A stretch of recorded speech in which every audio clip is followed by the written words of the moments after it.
Overall जो है, जैसे एक्सट्रीम वेदर हमने इस बार झेला, तो वेदर और एक्सट्रीम होने के चांसेस हैं, क्योंकि अपनी काम को जिम्मेवारी से करेगा, उसकी ग्रोथ होएगी।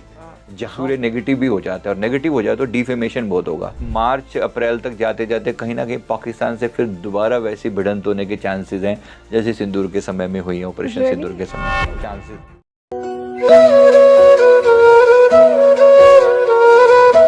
अभी जो दिख रहा है ना होता हुआ, ये पॉलिटिकल मतलब इस लेवल पर दंगे फसाद बहुत ज़्यादा होते हुए दिख रहे हैं। बार बार भड़काया जाएगा लोगों को। जो मंगल है ना, मंगल हमेशा संघर्ष दिखाता है, लड़ाई मार झगड़े, ये सब जो है इंटरनल लेवल पर भी और एक्सटर्नल लेवल पर भी। तो ये जो इंटरनल लेवल पर तो दिख ही रहा है यहाँ पर जो मैंने आपको कहा, लेकिन कोई भी आतताई, कोई भी दंगाई जो है ना, अब बचेगा नहीं। ये साथ में ये भी उतना ही पावरफुली दिखाई दे रही है बात कि जो गवर्नमेंट है वो स्ट्रांग है, पावरफुल है। दूसरी जो दिख रही है जो बात जो प्रॉब्लमेटिक दिख रही है, वो स्टैम्पेड के बारे में हमने पहले भी बोला था कि स्टैम्पेड होगी।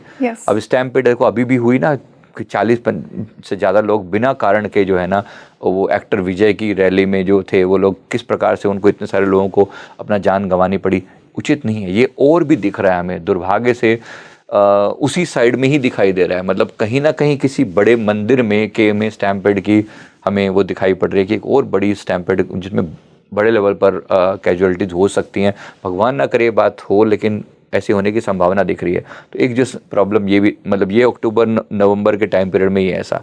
ओके सर, और क्या मेजर प्रॉब्लम्स दिखाई दे रही हैं इस आने वाले समय में, 2026 को स्पेसिफिकली ध्यान में रखते हुए? इस साल के भी 3 महीने बचे हैं। नवंबर दिसंबर में भी ना ऐसा ही, एक तो हमें रेल दुर्घटना के बारे में हमने पहले भी बोला था, वो अभी भी फील हो रही है कि एक बड़ी रेल दुर्घटना की ऐसी आशंका दिख रही है होते हुए। प्रोटेक्टिव मेजर नहीं लिए गए तो बहुत बड़ी दुर्घटना का चांस दिख रहा है नवंबर में। और ये होगा, अगर हुआ तो ये तमिलनाडु, कर्नाटका उस एरिया में दिखाई पड़ रहा है, या फिर हैदराबाद साइड, मतलब उस साइड में, आंध्रा साइड में। पर प्रोटेक्टिव मेजर लिए जाएं तो चीज़ें बिल्कुल बच जाएं, ऐसा ना हो, मैं प्रार्थना करता हूं। जो और चीज़ें दिख रही हैं, मतलब जो ओवरऑल जो दिख रहा है ना, कि सारी नेगेटिव शक्तियां मिलकर मोदी जी को हटाने पर पूरा प्रयास कर रही हैं। इसमें डेफिनेटली बहुत बड़े लेवल पर प्रयास किया जा रहा है। अभी भी उन्होंने प्रयास कम नहीं किए हैं। ये तो हमें बहुत खबरें बहुत कम आती हैं, लेकिन उन्होंने बहुत ज़्यादा खराब तरीके से, मतलब मोदी जी को हटाने के लिए हर संभव तिकड़म लगाई है। जो एंटी पार्टी है, हमारी जो विपक्ष है, उसने भरपूर प्रयास किया और कर रहे हैं। शांत नहीं बैठे हैं लोग, और भी प्रयास करेंगे, और भी प्रयास अभी जारी रहेंगे। तो ये संघर्ष जो है हमारे आदरणीय मोदी जी को भी और हमारी पूरी गवर्नमेंट को ये झेलने को मिल सकता है, और उनके साथ साथ पूरे देश को झेलने को मिल सकता है।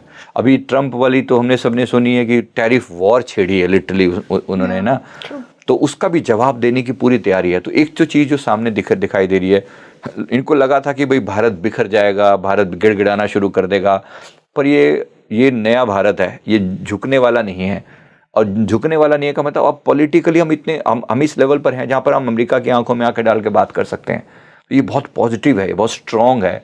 वो टाइम गए जब हम झुक जाया करते थे, हर जगह ऐसे हाथ जोड़ के खड़े रहा करते थे अमेरिका के आगे। अब लोगों ने भी देखा है कि एक ऐसा कंट्री जो स्टेबल खड़ा हुआ है, इन स्पाइट ऑफ तुम कितने भी वो लगाए जा रहे हो, टैरिफ लगा रहे हो। और वो टैरिफ तो सबके साथ खेल रहा है। जैसे गली का दादा नहीं होता कोई गुंडा, मतलब टाइप का, मैंने बोल दिया कि ये टैरिफ है तो है। समहाउ ट्रम्प का जो बिहेवियर है बहुत ज़्यादा वियर्ड है, बहुत ज़्यादा। और वो एक नोबेल शांति पुरस्कार चाहने के लिए, मतलब कितने फेक तरीके से, अलग अलग तरीके से ये दिखाने की कोशिश करना कि देखो मैंने करवाया।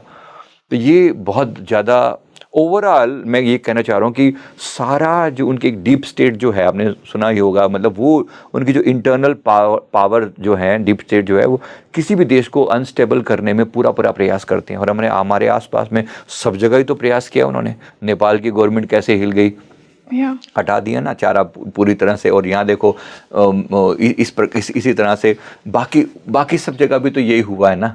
हमारे आसपास में देखो तो जो बांग्लादेश में क्या हुआ है, ये भी यही सब यहाँ पर भी हुआ। और भी चारों तरफ, श्रीलंका में क्या हुआ है, पाकिस्तान तो सदा से उनकी तरफ है ही है। तो कहीं ना कहीं ये सारा जो सिचुएशन क्रिएट की जा रही है ना, मोदी गवर्नमेंट को हटाने के लिए भरपूर प्रयास किया जा रहा है। पर ऐसा कोई नेगेटिव हमें नहीं दिखता कि हट जाए, गवर्नमेंट चली जाएगी या गवर्नमेंट झुक जाएगी, ऐसा तो नहीं दिखता। लेकिन हाँ, प्रयास बहुत बड़ा है। तो एक चीज़ यहाँ पर मैं कहना चाहूँगा, जो भारत से टकराएगा चूर चूर हो जाएगा। या फिर से इस चीज़ को रिपीट कर रहा हूँ कि जब जब ऐसा कोई भी अटैक हुआ है ना, तो वो सब चीज़ों को हमारे देश में अब उतनी पावर है, और ख़ास तौर पे पॉलिटिकल जो इसमें लीडर बैठे हैं, मैं नमस्कार करता हूँ इन सबको, बिना किसी पॉलिटिकल मोटिव के। मेरा ऑब्जेक्टिव सिर्फ इतना सा है कि दिखता है कि लोग कितने पावरफुल हैं, they are trying all their best. सबसे बड़ी बात है, भारत को आत्मनिर्भर बनाने की जो कोशिश हो रही है, ट्रंप ने जो ये वॉर छेड़ दी है ना, एक तरीके से डिजिटल लेवल पर भी वॉर ही है ना, तो भारत इंडिपेंडेंट बनने की कोशिश कर रहा है। अभी सारे के सारे जैसे माइक्रोसॉफ्ट ऑफिस की जगह पर जो हो आ रहा है, आपने सुनी होंगी सारी बातें, कैसे वो सारा प्रयास किया जा रहा है। यानी ओवरऑल भारत को इंडिपेंडेंट बनाने पर, और डिफेंस सेक्टर स्पेशली इतना बूम करने वाला है, अभी इतना बूम करने वाला है कि पूरी दुनिया हमसे हथियार खरीदेगी अगले 5, 6, 7 सालों में। जो दिख रहा है कि डिफेंस सेक्टर इतना पावरफुल कि दुनिया को हम एक्सपोर्ट करें। अभी ब्रह्मोस मिसाइल को मांगने वालों की लाइन लगी पड़ी है लिटरली। सर, आई बिलीव कि इंडिया की एक पावर का बहुत बड़ा रीज़न यहाँ की भक्ति और स्पिरिचुअलिटी भी है। एंड आई थिंक हमारे लीडर्स भी उसे उतना ही प्रमोट करते हैं। बिल्कुल, दोनों चीज़ें जरूरी हैं। बाकी जो इसके अलावा जो चीज़ें दिख रही हैं, अगर आप वैसे देखो तो इकोनॉमिकली भी हमारी जो हालत है ना, वो काफ़ी अभी अमेरिका में एक जो वहाँ का रियल एस्टेट है और वहाँ का जो डॉलर के कारण जो प्राइसिंग है, वहाँ की जो कंपनी है ना, एक बहुत गंदा डाउनफॉल आने वाला है नवंबर दिसंबर में। ये आप देखोगे स्पेशली, क्योंकि ये जो ट्रम्प जो इन्होंने अपनी नीतियां बनाई है ना, ये ओवरऑल बहुत ख़राब कर रहा है चीज़ों को। इसकी वजह से इंडिया पे बहुत बड़ा इम्पैक्ट पड़ने वाला है, मतलब इकोनॉमिकल डाउनफॉल की तरफ ले जाए। हालांकि हमारी ग्रोथ कम नहीं होगी, लेकिन फिर भी एक इम्पैक्ट होता हुआ दिख रहा है। तो एक चीज़ ये भी है, प्लस ये भी साथ में एक, लेकिन इसका मतलब ये है कि साइबर अटैक होने की बहुत तैयारी हो रही है। मतलब ये देखना कि वो चीज़ें होंगी, तो कहीं ना कहीं अपने आप को सेफ रखना बहुत ज़रूरी है। मतलब हम सब भी, क्योंकि बैंकों पर अटैक करने की ऐसी दिख रही है जनवरी के आसपास में, जनवरी 2026 के आसपास में बड़ा साइबर अटैक होने के चांसेस हैं। तो ये एक पार्ट है। दूसरा, इस बार जो ठंड के टाइम में, सर्दी जैसे जनवरी के आसपास में, उसमें दिल्ली एनसीआर में पोल्यूशन लेवल एक्सट्रीम लेवल पर मतलब जाएगा, और इस हद तक की मतलब दम घोटू हवा जैसे पहले भी होती रही हैं चीज़ें। हाँ, पहले भी होती रही, लेकिन अभी और ख़राब होती दिख रही हैं। और ये मार्च अप्रैल तक जाते जाते कहीं ना कहीं पाकिस्तान से फिर दोबारा वैसी भिड़ंत होने के चांसेस हैं, जैसे सिंदूर के समय में हुई है, ऑपरेशन सिंदूर के समय में चांसेस हैं।